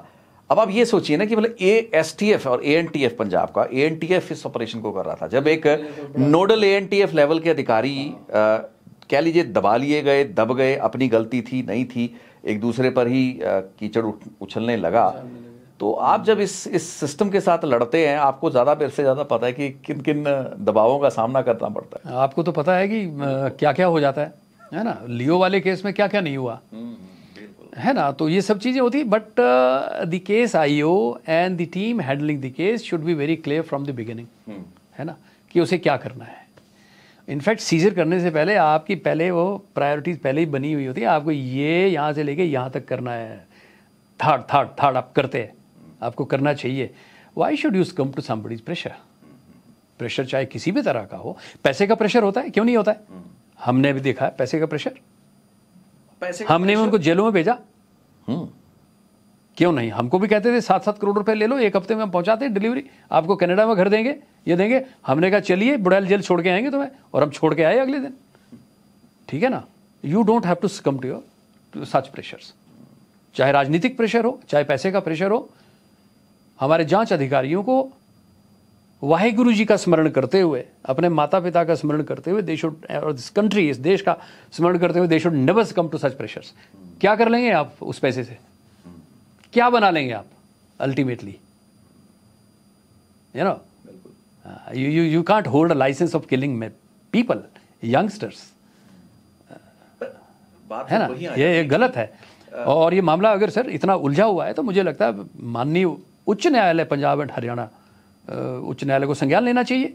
नहीं, संज्ञान तो वो पूरा ले रहे हैं, लेकिन उसी संज्ञान की वजह से आज मामला लटका भी हुआ है ना, क्योंकि वो मामला पेंडिंग है। सीबीआई ने तो कह दिया है कि हम उस मामले की इन्वेस्टिगेशन करना चाहते हैं, क्योंकि उनके हिसाब से मामला बड़ा है, राइट। पर स्टेट गवर्नमेंट कह रही है ना कि एसटीएफ कह रही है कि हमारा ऑपरेशन हमारा था, जब हमने इतना बड़ा सीजर कर लिया, अब फाइनली सारा काम करने के बाद सीबीआई, अब आई डोंट नो क्या पोजीशन है, कौन क्या चाहता है, क्या नहीं चाहता, लेकिन बहुत से झोल हैं इसमें, बहुत सी गेम है। लेकिन मैं बड़ा कॉम्प्लिकेशन है। पर मुझे ये लगता है सर, कोई भी केस हो, चाहे एसटीएफ करे चाहे सीबीआई करे, उसका रिजल्ट तो एक ही निकलना है, क्योंकि फैक्ट्स तो फैक्ट रिमेन्स द फैक्ट। क्या फर्क पड़ता है? तो राज्य सरकार को ये डिटरमिन करना चाहिए whether the case should be handed over to the CBI और the STF should carry on with the investigation. यार इसे तय करना चाहिए। होम सेक्रेटरी साहब को या डीजीपी साहब को खुद इसमें इसका संज्ञान लेते हुए उनको माननीय उच्च न्यायालय में भी एक वो दायर करनी चाहिए याचिका कि साहब इसको करें, क्योंकि ये बड़ा हाई प्रोफाइल केस है। पर वो नाक का सवाल आ जाता है ना, जो जिसे कहते हैं हमारे नाक का। कौन सी नाक है सर? आज हम लोग आज इस कुर्सी पे हैं, कल हमने रिटायर। आप जानते हैं इंटर डिपार्टमेंटल लेवल पे कि बड़ा केस है, हमने किया जी, हमारा केस था, फिर हम ही पे इल्जाम लग गए। हम कहने हो गया, हम अपने मुंह से कैसे बोलें कि सीबीआई को इंक्वायरी करवा दो? नहीं, सीबीआई भी आपकी सिस्टर एजेंसी है, देखिए वो भी सिस्टर इन्वेस्टिगेटिंग एजेंसी है, उससे नाक वाली बात कहाँ आती है? नहीं आती है, यहाँ पे ईगो को बहुत बड़ा इशू नहीं, फिर ईगो से आप कभी भी युद्ध नहीं लड़ सकते, और खास करके नशे विरुद्ध युद्ध आपका ईगो से तो कतई नहीं, मानवीय संवेदना से लड़ा जाएगा सर। ईगो से कभी भी इस युद्ध को आप जीत नहीं सकते। आप अपने परिवार में एक बच्चे पे भी आप डंडा चलाते हैं ना, आप आज एक बच्चे को भी आप अपने कंट्रोल में नहीं ला पा रहे हैं। ये वर्तमान परिस्थितियां हैं और every household knows it. और मैं समझता हूं कि पंजाब के हमारे भाई बहन भी ये सब चीज को जरूर समझेंगे, इस बात को मेरे से इत्तेफाक रखेंगे। आप बच्चों को नियंत्रित नहीं कर, आप इतना ईगो लेकर के फिर आप इतने बड़े इस नशे के इसको डील कर पाएंगे, मतलब इसको कंट्रोल कर पाएंगे ईगो से? नो, प्यार से सॉल्व होगा सब, और प्यार से सॉल्व होता है, मैंने देखा है। चलो, मैंने तो नहीं देखा जी। वैसे मैं आपकी नीति में सब में संवेदना होनी चाहिए ना। हाँ, सर, वो तो है ही उसके है। लिए ट्रेनिंग होनी चाहिए। सबसे बड़ी अपने कॉज के प्रति आपको ईमानदार होना पड़ेगा, ईमानदार होना चाहिए, कमिटेड होना टू व्हाट यू चाहिए। Want to do. आप करना चाहेंगे तो क्या नहीं होता साहब, वही तो सिंपल है। और यहाँ पर मैं तो हमेशा बात करता हूँ कि एक छोटे थाने का काबिल अधिकारी होता तो अपना काम पूरा कर सकता है। उसके लिए हमें कोई बड़ी एजेंसियां, नोडल एजेंसियों की जरूरत ही नहीं है इन चीज़ों के लिए। अब बस आपकी विल हुई। मैं आपसे नीति पे बात करना चाहूंगा। आप कह रहे हो नीति चाहिए, नीति क्यों चाहिए, और नीति की क्या विशेषता है? अभी हम क्या नहीं कर पा रहे जो नीति के होने से हो पाएगा? नहीं, आपकी बात वैसे तो ठीक है। ये एनडीपीएस एक्ट की किताब मैंने आपको दिखाई, अपने आप में ये एक्ट समग्र है, कॉम्प्रिहेंसिव है ना। इसको कोई समझता नहीं, ठीक है ना। इसको लेटर एंड स्पिरिट में पढ़ना पड़ता है, इसको समझना पड़ता है पहले। इसके अंदर जो स्पिरिट है ना, उस स्पिरिट को लाना पड़ता है बाहर, उसे अपने अंदर इम्बाइब करना पड़ता है। ये एडमिनिस्ट्रेटिव सेक्रेटरी से लेकर के एक अब जो नए हेड कांस्टेबल को भी जो आईओ बनाया है वहां तक ये समझ होनी चाहिए हमको, ये संवेदना के साथ होगा। ठीक, तो जो ऐसा है कि ये तो एक एक्ट है, ये तो कानून है ना, और एक नेशनल पॉलिसी भी है एनडीपीएस पे। ठीक है ना। ठीक, ये थोड़ा ना उल्टा हुआ ये काम। पहले एक्ट आ गए, एक्ट आया इंटरनेशनल दबाव में कह लिए या इंटरनेशनल कॉपरेशन का एक रिजल्ट बना। ठीक है ना, कि जो इंटरनेशनल कन्वेंशंस हुई, नार्कोटिक ड्रग पे हुई, साइकोट्रॉपिक सब्सटेंसेस पे हुई, फिर जो पिट एनडीपीएस जिसको हम कहते हैं उसके ऊपर हुई। ठीक है ना, और उसी तरह से जो मेंबर नेशंस थे उन्होंने सबने ये कानून बना दिए। उसके बाद कहीं जाकर के फिर 2012 में national policy on NDPS Bharat सरकार ने बनाई। अब मैं कहता हूं होना चाहिए उल्टा। आपके प्रदेश में वर्तमान में क्या परिस्थिति है उसका आकलन करते हुए, उसे अंडरस्टैंड करते हुए पहले आपकी नीति निर्धारित होनी चाहिए। अब आपने नीति जब बना ली तो आपका जो कानून है ना, that should emerge from that policy. The law and the rules should emerge from the policy, because policy आपके ग्राउंड लेवल की सिचुएशन को, ट्रूथ को समझती है, उसके अंदर इनकॉर्पोरेटेड है वो सब कुछ। ठीक है ना, कस्टमाइज्ड है आपकी हालात। नहीं, आपको पता है, आपकी ये जरूरत है, तो आपने पॉलिसी ले आए, नीति बना ली और उसके अनुरूप आपने एक्ट बना लिया। अभी इसको इंप्लीमेंट करने के लिए ये कानून और ये रूल हमने बना दिए, और फिर उसके लिए चाहे आप मिशन मोड में जाना चाहो या आप और तरह से कोई एक पर्टिकुलर डिपार्टमेंट करता है तो कराइए। ठीक है, उसके रिजल्ट्स भी आएंगे। ठीक है, उसको टाइम टू टाइम उसको रिविजिट करिए, और आपको समाज में जो बदलाव आ रहे हैं, सोशो इकोनॉमिक उसमें स्फीयर में जो बदलाव आ रहे हैं, ठीक है, फिर आप उसको अमेंड भी करते रहिए, उसको स्ट्रेंथन करिए। कमजोर करना है तो उसे कमजोर कीजिए, स्ट्रेंथन करना है तो उसे और स्ट्रिंजेंट करिए। ठीक है ना, 5 साल के बाद उसको इवैल्यूएट कीजिए। पर ये किस स्टेट में होता है? कौन सी कोई मॉडल नहीं हो रहा सर, यही तो रोना है। नहीं तो ये अगर ये हो ही नहीं रहा तो इट मींस कि कभी जब कोई प्रैक्टिकल मॉडल ही नहीं है, नहीं तो आपको क्या लग रहा है? हो गया ना। नहीं तो मैं बड़ा क्लियर हूं कि ये कुछ नहीं होने वाला। मैं तो पहले से कह रहा हूं। तो फिर ये इन हालात के चलते जिस तरीके से हम चल रहे हैं, कुछ नहीं करने वाले हैं। जो युद्ध जिन्होंने छेड़ा है, जिन्होंने शुरू किया है, मैं सरकारी उसकी बात नहीं कर रहा हूं, जिन लोगों ने छेड़ा है, वो चाहे आईएसआई हो, पाकिस्तान हो, चाहे कोई भी हो, आप समझ रहे हैं, जिन्होंने युद्ध छेड़ा है उन्होंने तो इसको गुरीला वॉरफेयर के तरीके से छोड़ा, इन्होंने तो सीक्रेटली छेड़ा है ना। हम शोर मचा करके युद्ध छेड़ रहे हैं। आपको उतना ही सीक्रेटली, उतना ही स्ट्रांगली आपको रिस्पॉन्ड करना है, और उसके लिए वॉरफेयर चाहिए सर, उसकी स्ट्रैटेजी चाहिए। और कोई भी स्ट्रैटेजी आप बना दे, पहले आपके पास वाकई में आपकी सोच चाहिए, आपकी समझ चाहिए, आपको अकल चाहिए। हाँ, तो उसके लिए फिर नीति चाहिए। वो फिर नीति के रूप में आता है ना सर। वो नीति फिर वहां विधानसभा में जाके पारित होती है कि ये हमारी नीति, this is what we think, this is how we will fight. और इसके लिए now we create the ANTF, but the ANTF का स्वरूप ये होगा, और इसमें ये जांबाज अफसर, ये इस तरह के अफसर इसमें, और इसमें थोड़ी political, well trained, you know. अब मैं यहाँ पे खूब पैसा लगाना पड़ेगा सर। अब मैं यहाँ पर एक पॉलिटिकल एक्सपीडियंसी की बात करना चाहूँगा कि हर 5 साल बाद तो सरकारें बदल जाती हैं, हिमाचल में भी बदलती हैं, पंजाब में भी बदलती हैं, रिपीट करने का किसी भी सरकार को ज़्यादा मौका नहीं मिलता। तो ऐसे हालात में एक नीति बनाना और उस नीति का 5 साल के बाद लागू होना या ना होना, जैसे युद्ध नशे विरुद्ध का 2027 के बाद क्या हाल होगा जब पंजाब में किसी और पार्टी की सरकार होगी, बात ये है, और अगर इनकी सरकार वापस आ गई तो भी क्या उस तरीके की विल रहेगी उस नीति को आगे लगाने की? फिर अनुकूल है सब कुछ। आज भी सरकार हमारे पंजाब के समाज नहीं बनाई है, 27 के बाद भी यही समाज सरकार को बनाएगा। नहीं, मैं ये कह रहा हूं कि जो पॉलिटिकल विल होती है ना, वो पॉलिटिकल विल सारी पार्टियों, जैसे आपके केस में आपके चीफ मिनिस्टर थे बीजेपी के जयराम ठाकुर और बीजेपी की गवर्नमेंट थी, उन्होंने आधा अधूरा काम कर दिया इसका। अब मुख्यमंत्री बदल गए, कांग्रेस की सरकार आ गई। इसी तरीके से जब पार्टियां बदल जाती हैं तो जैसे हमने पहले कहा था कि कंडू का बटन होता है, तो पुरानी सारी सरकार के किए धराए पे पानी हो जाता, तो कंटिन्यूटी नहीं है। बिल्कुल नहीं है। पॉलिसी अगर बनती भी है तो पॉलिसी एक ऑल पार्टी कंसेंसस के साथ बननी चाहिए। उसमें राजनीतिक एक, जैसे कह सकते हैं कि एक सलाह मशवरा, एक सुरता बड़ी जरूरी है। और एक पॉलिसी कम से कम 10-15 साल, आपने बोला ना 10 साल, आपने कहा कि 10 साल लगेंगे, तो 10 साल का रोड मैप आपको लेकर एक नीति निर्धारण करना पड़ेगा। और उसको, और सभी पार्टियों, किसी की सरकार को 5 साल बाद सरकार बदल सकती है, तो उनको इस चीज को सिग्नेटरी बनना पड़ेगा कि हम इस नीति को आगे बढ़ाएंगे। ये नहीं कि पुरानी सरकार की नीतियों को हम जीरो कर देंगे, अंडू कर देंगे। राजनीतिक दलों को बिल्कुल ये तो दे शुड कंफर्म इट, है ना। इनको अपनी कमिटमेंट इसमें दिखानी चाहिए और पब्लिक को भी ये भांपना चाहिए कि ये कमिटमेंट ले रहे हैं या नहीं ले रहे हैं, है ना। उसके अनुरूप उनको भी एक्शन में आना चाहिए। अल्टीमेटली गवर्नमेंट कौन बना रही है? आपने क्योंकि नीति की बात की, मैं इसलिए पॉलिटिकल विल की बात कर रहा हूं। आपकी बात बिल्कुल सही है। नीति देखिए सर, समाज के हित में हो और ये होना वही है, जब हित में हो तो कोई इनकार नहीं कर सकता। बात सुनिए, नहीं, पर होना तभी है जब आपके नेताओं की पॉलिटिकल विल है। इस चीज को तो आप मानते हैं ना। चलो मैं तो आज अगर पंजाब में 6 महीने में कुछ हुआ है तो अगर राजनीतिक विल है, इच्छा शक्ति है, तभी कुछ हुआ ना। तो मेरी एग्जांपल सुनो ना, एक इंटरेस्टिंग एग्जांपल है। जब भांग को रेगुलेट करना था तो दोनों पार्टियों ने उसको पास कर दिया हिमाचल में। हाँ जी, मतलब ठीक है, कोई विरोध नहीं हुआ।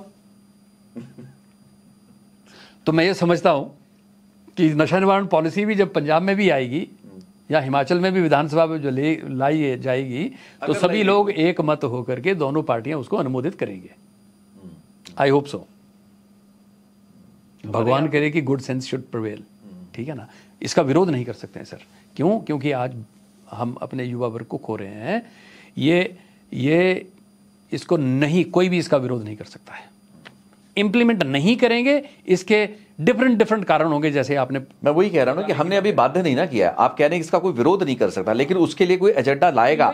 जब आप सामने परोस के लाएंगे उस नीति को, तो अगर उस स्टेज पर ही कोई नहीं पहुंचा तो विरोध तो कोई करेगा नहीं, तो फिर तो सारे बच गए ना अपनी जिम्मेवारियों से। मैं तो अब ये सोच रहा हूं कि अगर इस पॉलिसी को हिमाचल गवर्नमेंट अगर नहीं इंप्लीमेंट करती है तो मैं माननीय उच्च न्यायालय का दरवाजा में खटखटाऊंगा कि इसको इंप्लीमेंट किया जाए, या तो इसको रिजेक्ट करो कि ये ठीक नहीं है, आप इसमें एडअप कीजिए, आप इसमें कुछ डिलीट कर दीजिए, कुछ भी है आप कीजिए, but you can not ignore this policy. हमारी अदालतें क्या कर रही हैं, न्यायपालिका क्या कर रही है? हम अगर देखा जाए तो हम एक मूक दर्शक बन के बैठे हैं, सब कुछ देख रहे हैं, एज्यूमिंग कि सरकारें और अदारे अपना काम कर रहे हैं। ये हमारी अजम्पशन है, लेकिन वो काम नहीं हो रहा है। और हम आए दिन अदालतों में देखते हैं क्या हालात होते हैं। इनफैक्ट आपने बिग फिश की बात की थी, तो मैं आपको इसी साल या पिछले साल एक बहुत बड़ा जो राजा कंडोला नाम का 200-300 करोड़ 200-300 किलो रिकवरी का केस था, उसमें वो बरी हो गया क्योंकि जो कॉम्पिटेंट जो अधिकारी था, उसका आईओ था, वो उस रैंक का अधिकारी नहीं था। वो उसमें कौन था? इंस्पेक्टर इंद्रजीत सिंह था कोई। नहीं, तो मेरा मतलब किस रैंक का अधिकारी था? वो रैंक था, तो कांस्टेबल रैंक था उसका। कांस्टेबल रैंक को उन्होंने तरक्की दे के सीआईए का इंचार्ज बना रखा था। ऑपरेशन हुआ, उसके बाद जब अदालत में खड़े हुए तो बचाव पक्ष ने जब पूछा, लेकिन वो एम्पावर्ड नहीं था एनडीपीएस एक्ट में। ऑब्वियसली वो नहीं था, तो वो केस गिर गया। तो सरकार का फेलियर इससे बड़ा क्या हो सकता है? और वो ब्लू वाइट अफसर था, कई अफसरों का, पंजाब के जो सीनियर मोस्ट डीजीपी रैंक के अधिकारी थे, उनका वो ब्लू वाइट ऑफिसर रहा। इसी वजह से उसको सीआईए इंचार्ज बनाया गया और बाद में वो मुकदमे अभी पिछले साल ही। पर उसका गैजेट नोटिफिकेशन तो होना चाहिए ना। If somebody is been made the investigating officer in a particular. नहीं, पर वो तो बना ही नहीं सकते थे। यहाँ पर एक दूसरा रिवाज है ना पंजाब में, ओआरपी रैंक जो देते हैं, उसमें क्या होता है कि एक कांस्टेबल को लिए इंस्पेक्टर के लेवल पे 3 सितारे लगा के बना देते हैं, जबकि वो अधिकृत नहीं है, ना अदालत में खड़ सकता है, ना वो केस रजिस्टर कर सकता है, ना नहीं। तो फिर मेरा एक क्वेश्चन है, district attorney of that particular district where this trial was being heard, वो क्या कर रहे थे? क्या उन्होंने चार्जशीट फाइल करने से पहले या केस की उसको दायर करने से पहले क्या उन्होंने इन्वेस्टिगेटिंग ऑफिसर के एंटीसीडेंट्स वो एम्पावर्ड है एनडीपीएस एक्ट में? पहला क्वेश्चन तो जो आपका जो क्रॉस एग्जामिनेशन होती है तो विरोधी पक्ष से सबसे पहला प्रश्न तो ये होता है कि ये तो एम्पावर्ड ही नहीं है जी। तो यही तो हुआ, और ये ग्राउंड था उसकी एक्विटल का।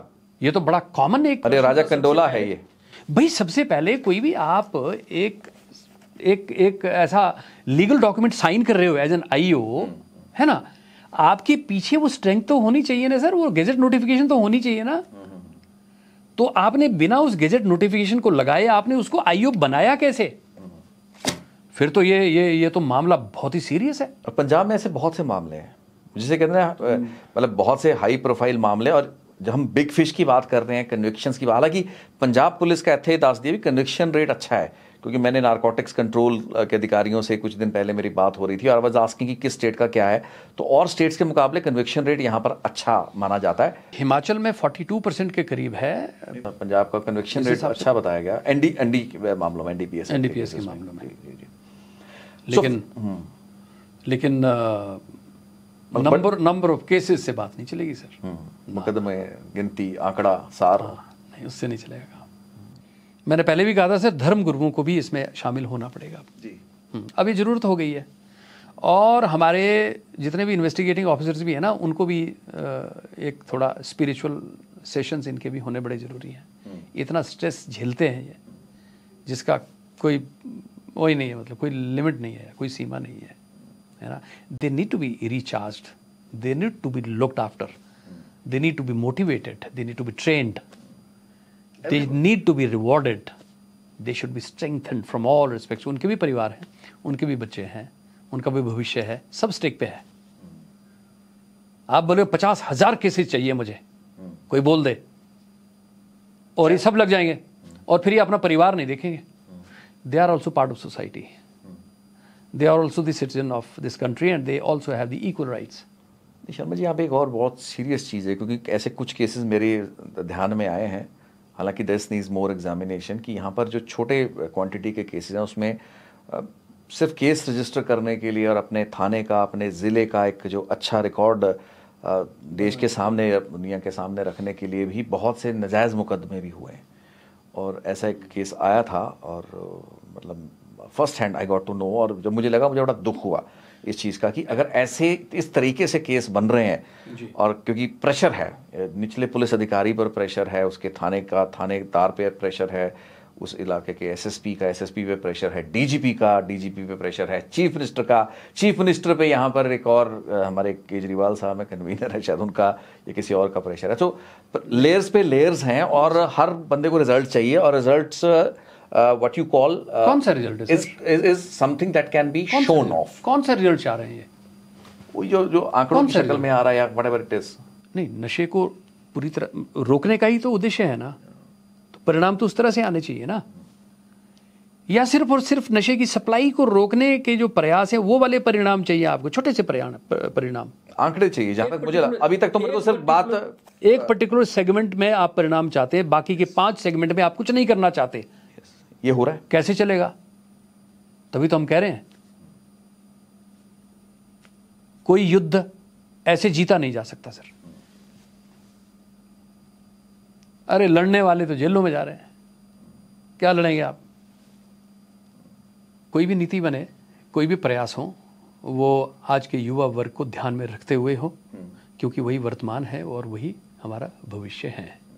और दूसरी बात, स्टिग्मेटाइज ना हो, क्योंकि पर्चे दर्ज करने का मतलब बहुत से केसेस में अगर क्वांटिटी सिग्निफिकेंट नहीं है, तो फिर वो हमें देखना पड़ेगा कि हम एक बहुत बड़े वर्ग को उस चपेट में ले रहे हैं जो कि शायद उस लेवल पे उतना लायबल नहीं है, या उसको इतना हमें इसको एक स्पेस देनी पड़ेगी। लायबल इसलिए नहीं है कि पिछले 25 सालों में हमने कुछ करके नहीं ना दिया, हमने सप्लाईज को होने दिया, सप्लाईज हुई, गली गली में, घर घर में ये पहुंचा। और अभी तो डार्क नेट के क्षेत्र में तो हम कुछ कर ही नहीं पा रहे हैं, वो एक अलग चैलेंज है ना। अभी तो कुछ ऐसी ड्रग्स हैं जो इंडिया में घुस गई हैं, नाम हम नहीं लेंगे, वो तो सिंगल डोज में या सिर्फ 2 ही डोज में मृत्यु के लिए निमंत्रण है। अच्छा, यस। उसकी हम तो अभी बिल्कुल बिल्कुल हम तो इससे निपट नहीं पा रहे हैं।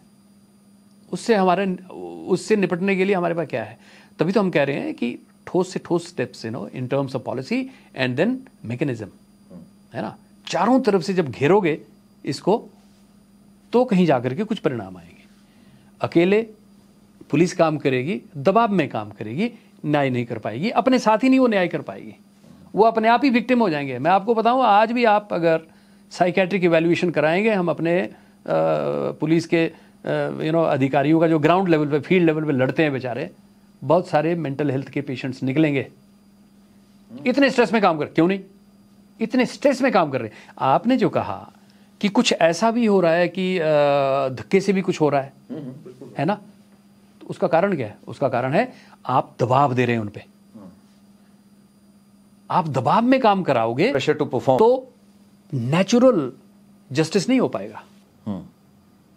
और ये स्ट्रेस ही तो एक सबसे बड़ा कारण है, चाहे ड्रग अब्यूज का हो, चाहे कुछ और चीजें हो। इनफैक्ट अगर नारकोटिक्स, अगर आप नारकोटिक टेस्ट भी करवा लें हमारे सामूहिक पुलिस फोर्स के, तो आपको हैरान कर देने वाले रिजल्ट्स आएंगे। इनफैक्ट डिमांड भी उठी थी और उठनी चाहिए कि जो लॉ इन्फोर्समेंट में लोग इन्वॉल्व हैं, क्योंकि यहाँ वो एक अलग लेवल की प्रॉब्लम है कि इवन लॉ इन्फोर्समेंट में बहुत से एब्यूजर्स आपको मिल जाएंगे जिनकी प्रोफाइलिंग ही नहीं हुई है। इनफैक्ट मैं पर्सनल लेवल पे बहुत से ऐसे केसेस के बारे में जानता हूँ, क्योंकि लोग हमसे शेयर, वो भी तो ह्यूमन बीइंग है अल्टीमेटली। अगर उनको इतने स्ट्रेस में आप डालोगे तो उनको भी तो अपना स्ट्रेस बस्टर वो कैसे नेगोशिएट करेंगे, अपने आप को कैसे बचाएंगे, बताइए? नहीं ना कर पाएंगे। तो वो गलत तरीके से भी कुछ हो सकता है। हो ही रहा है जी, बहुत बड़े लेवल पे हो रहा है। उसकी कोई उस चीज़ पे कोई आना नहीं चाहता, क्योंकि जब अगर उस चीज़ के परतें खुलेंगी तो फिर बहुत एम्बैरेसिंग हो जाएगा। फिर तो आप ये पाएंगे कि जो लड़ाई आप लड़ रहे हैं जिन लोगों के खिलाफ, आप उस लड़ाई के शिकार पहले हो चुके हैं। उस लड़ाई मेरा व्यक्तिगत अनुभव ये है सर कि एक अधिकारी, कोई भी अधिकारी हो, ड्रग लॉ इन्फोर्समेंट को, एनडीपीएस एक्ट के जो केसेस हैं, बड़ी शिद्दत से अगर करता है तो 5 साल के बाद उससे ये केसेस हैंडल नहीं करवाने चाहिए, उनको अलग पोस्टिंग दे दी जानी चाहिए। कारण इतना स्ट्रेस लेवल है, बढ़ता है इसमें, इतना काम करना पड़ता है, 80-80 घंटे आपको काम करना पड़ेगा, ठीक है ना। इतनी भाग दौड़ है, इतनी स्ट्रेस लेवल है, इतनी तरह कई तरह की चीज़ें हैं ना इसमें, सिक्योरिटी इश्यूज अलग से हैं। 5 साल वो ईमानदारी से, ज़बरदस्त तरीके से आपको बहुत सारे रिजल्ट्स देगा वो, ठीक है ना। बट यू मस्ट नो कि आपको किस अधिकारी को कहाँ पे लगाना है। ये चीज़ें भी होनी चाहिए ना। अब unfortunately our political bosses they determine कि किसको कहाँ लगाना है, तो उन्हें तो उत्थे फिर वही करना है जिन्होंने भेजा उन्होंने उत्थे। सिंपल गल है, ठीक। ये तो डीजीपी का मैंडेट होना चाहिए कि उसे अपनी फोर्स में किस व्यक्ति को किस सेगमेंट में किस तरफ लगाना है। ये बिल्कुल अनफॉर्चुनेटली पंजाब में ऐसा नहीं है। डिस्ट्रिक्ट के जो हेड्स हैं, पुलिस हेड्स हैं, वो भी सारे पॉलिटिकल लेवल पे डिसाइड होता है, और डीजीपी की तो कोई से है ही नहीं है। मैं कहता हूँ डिस्ट्रिक्ट हेड्स को पॉलिटिकली डिसाइड होने दीजिए, कोई इशू नहीं है। Yes, government has a mandate कि उनको, नहीं, पर नहीं होता बहुत से स्टेट्स में, हरियाणा में नहीं होता ऐसा। बहुत स्टेट में सिग्निफिकेंटली एक बहुत बड़ी परसेंटेज ऑफ जो डिस्ट्रिक्ट पुलिस हेड्स हैं वो पॉलिटिकली नहीं होते, वो they are the mandate of the DGP. I mean मैं हरियाणा की बात, रिकमेंडेशंस उनकी होती होंगी, होती हैं, कुछ जगह पे चलता है थोड़ा बहुत। पर मुझे लगता है एक बार आपने एसएसपी किसी को बना दिया तो जब एसएसपी के पास फिर ये मैंडेट होना चाहिए कि वो अपनी सीआईए में एनडीपीएस से डील करने के लिए किन किन को लगाना चाहिए, वो he should be at liberty. But कुछ राइडर फिर सरकार के पास तो बाकी सारी चीजें होती हैं, वो दे कैन मॉनिटर, है ना। You have the vigilance bureaus, you have the other, you have ANTF, you have STF, तो वो सारी चीजें वो कर सकते हैं, है ना। बहुत सारी चीजें हैं सर, ये बहुत बड़ा ये पुलिसिंग पे आ गए हम अपने NDPS act. But nevertheless Sharma नहीं, वो इसलिए कि काम ही सिर्फ पुलिस कर रही है ना, सारा दबाव पुलिस पे ही डाल रखा है। एक्साइज वाला कोई काम नहीं कर रहा है मुझे लगता है यहाँ पे, वरना थोड़ा बहुत, वरना एक्साइज वालों करना दिखावे वाला काम नहीं है ना। उनकी भी एक छोटी सेल तो बनाना चाहिए, सरकार को बनाना चाहिए। ड्रग कंट्रोलर है, उनमें उनके ड्रग इंस्पेक्टर्स की तादाद बढ़ाइए, उनको मॉनिटर करिए कैसे वो काम कर रहे हैं, कैसे नहीं काम कर रहे हैं। बहुत सारी चीज़ें जो है ना, बर्डन शेयरिंग हो जाता है। अनफॉर्चुनेटली हर प्रदेश में यही ड्रामा है, सारे काम पुलिस के। और मैंने देखा हिमाचल में पुलिस छोड़ना ही नहीं चाहती, वो कहते हैं हम ही करेंगे, एक्साइज वाले क्यों लाए बीच में। अब क्योंकि वो बोर्ड भी एक्साइज में बना, पॉलिसी भी वहाँ से आई, तो कुछ लोग नाराज़ हो गए कि लॉ एक्साइज वाले हमको हैंडल करेंगे, मतलब। और हम कहें इसमें ये सामाजिक इशू है ना, इतनी बड़ी चुनौती है, सामाजिक चुनौती है, इसमें वो आपके वाली बात, नाक वाली बात आ गई है ना, तो वो नाराज़ हुए फिरते हैं फिर। तो मुझे लगता है सभी को रिफ्रेश होना पड़ेगा, रीओरिएंट, रीबूट, रिफ्रेश, नए नजरिए से चीजों को देखें, फिर कहीं जाके कुछ बात बनेगी, अन्यथा पहले अपना विजन क्लियर करेंगे हम चाहते हैं क्या करना है। पहली सबसे बड़ी बात है। नहीं, सबसे पहले अगर कथनी और करनी में फर्क है ना, कथनी और करनी में फर्क रहा तो फिर क्या बनेगा। ये छोटी सी किताब है सर, मेरा इस सभी से निवेदन है, लॉ इन्फोर्समेंट एजेंसी के हर व्यक्ति को ये पढ़नी चाहिए, पर लेटर में तो पढ़नी चाहिए, पर स्पिरिट में भी पढ़नी चाहिए, तो फिर इसका हल निकलेगा सर। लेटर में भी और स्पिरिट में, स्पिरिट गायब है, लेटर में हो रहा काम सब। Spirit is important sir.